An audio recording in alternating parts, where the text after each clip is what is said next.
Hey guys, my name's Stu and this is Stormy Seas for Roller Coaster Tycoon Classic, part 11 of the main scenario pack. Because of the horrible weather in this area, it will be a challenge to attract guests to come to your park.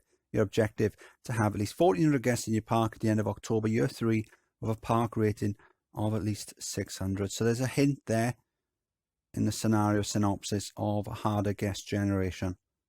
That's fine.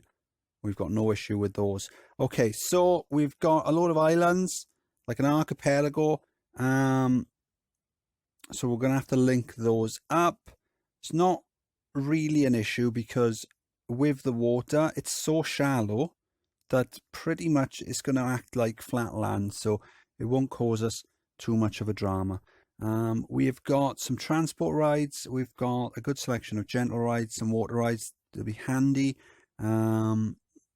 Not a great selection of coasters. It's not terrible either. I mean, these are all fairly easy to build. Some good thrill rides, some water rides, and a fairly decent selection of shops. Okay, so considering we've got so much available, I'm going to put my research into shops. Okay, I haven't checked if we're... Okay, it's free entry, so we're going to be charging for the rides.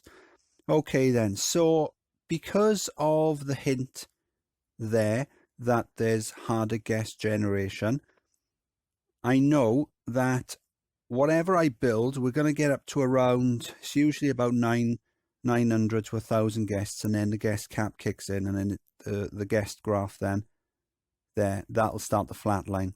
And then only when you start building coasters that are over 6 excitement and over 600 meters, which is about 2,000 feet, only then will the guest numbers start going up.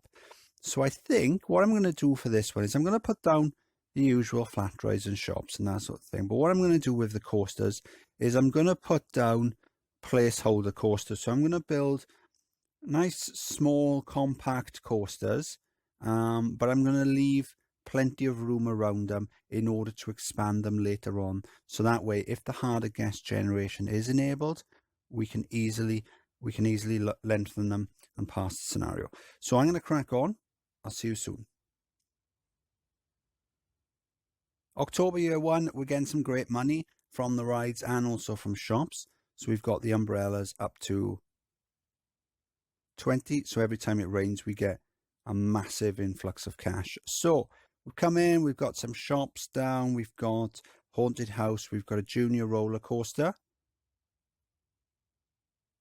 Not bad excitement on that, but as I said earlier, we are going to be building them with the view of expanding them later. So these are all placeholder coasters. So when I come to build them later, the station's done, the entrance and exit's done, all the pathing's done. All I need to do then is just make them longer.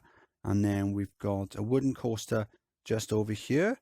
So the first one, so they're all going to be named after pirates. So there's William Kidd, this one here, Barty Thee, so that's Welsh, that's Black Bart. And then we've got an Enterprise, we've got Calico Jack just there, nice corkscrew coaster, plenty of room. So it's the only coaster I'm going to build in this area here. So there's tons of space left. So later on, if I need to lengthen it, I've got tons of space that I can do that in. And then we've got more shops, 3D Cinema, Enterprise, and we've got Anne Bonny. Decent excitement on that. With these, you need to have them fairly long anyway. Otherwise, you get an excitement penalty on them. So with this one, we're only going to need to lengthen it by 600 feet.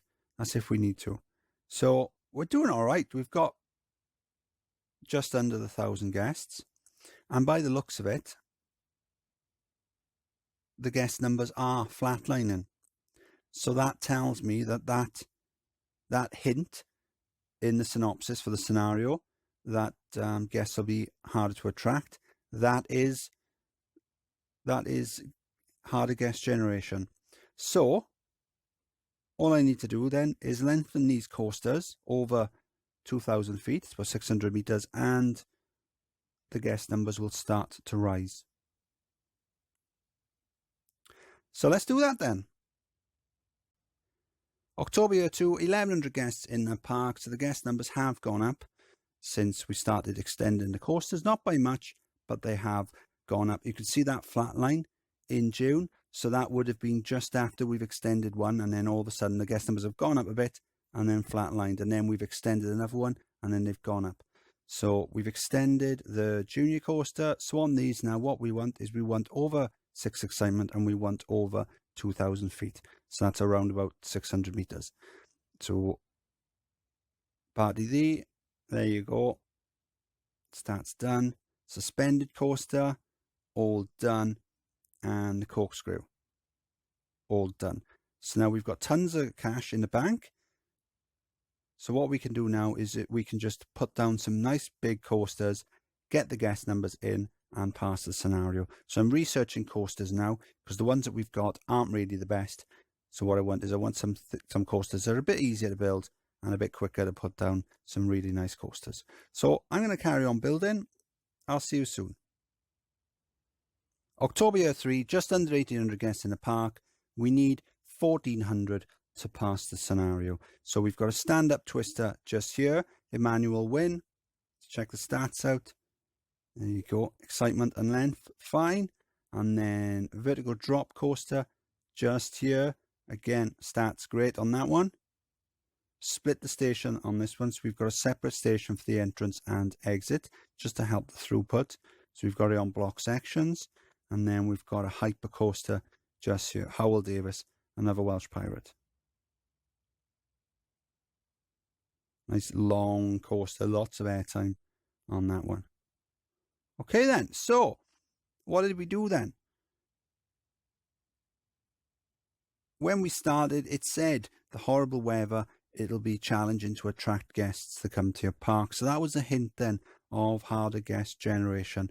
So what I did then is I put my research into shops, and then as I was building rides with the coasters, I started building them as placeholder coasters. So they were a lot shorter than they are now. The whole point of them was to put the coasters down so that the station's done, the entrance and exit paths are all done.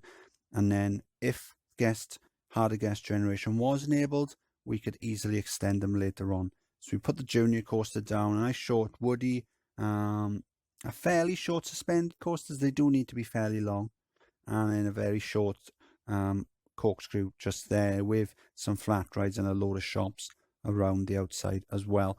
And then by the end of the first year, we'd seen, it's not doing it now because we've got so many coasters and the guests are coming in, but what you see is the guest numbers on the graph starting to flatline, and what that tells you is that the harder guest generation is enabled. So you need to start building coasters that are over 6 excitement and over 600 meters. It's about 2,000 feet. And once you do that, then the guest numbers will start coming back into the park. Year 2, the guest numbers, as we were extending the coasters, they were going up, not by much, but they were going up. And then year 3, then when we had tons of cash and we started building the twister, the vertical drop and the hyper coaster, the guest numbers have rocketed up. And so now we've got over 400 guests, more than what we need. It's Halloween. We're about to pass the scenario. And this was a pretty good one. I enjoyed this one. I like the concept of archipelagos. Anyway, I don't know, it's something I like looking at on like Google Earth and stuff like that. So playing a scenario, I forgot to say my name. So playing a scenario based on one of them is quite a cool idea. So this was Stormy Seas, part of the May and SOS scenario pack. I am Stu. If you enjoyed the video, please like and subscribe, and I'll see you soon. Bye.